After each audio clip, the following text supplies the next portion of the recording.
So, guys, after this class that we have seen many topics about international human rights, I'm gonna make some critiques or some observations about the topics we have studied.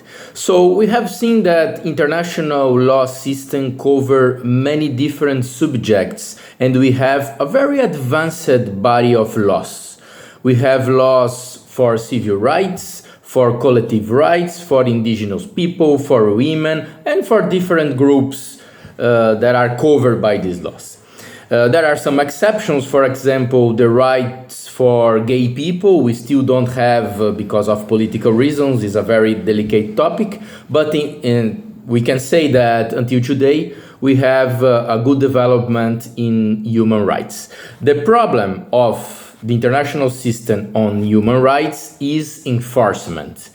There is a lack of tools to enforce country to make this law work inside their countries. That's not a problem only of human rights, it's a problem of every institution, international law. We can say that's a problem of international law in itself.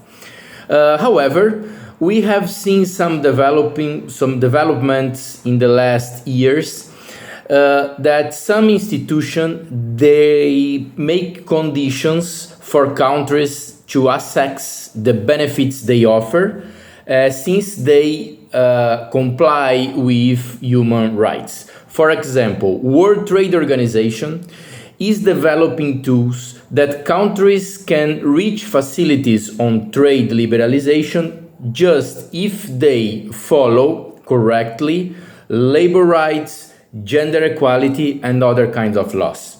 We also have seen that bilateral or multilateral agreements, for example, the future agreement between Mercosur and the European Union, will have to comply with environmental law. For example, if Brazil do not take care of the Amazon forest, probably European countries will not allow European Union to make this agreement with Mercosur.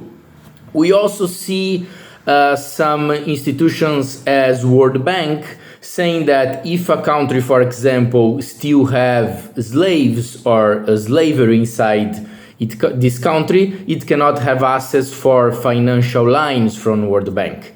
Finally, we can have also countries being banished from sport events. For example, we see now the World Cup taking place in Qatar, and Russia is not there because of the invasion in Ukraine.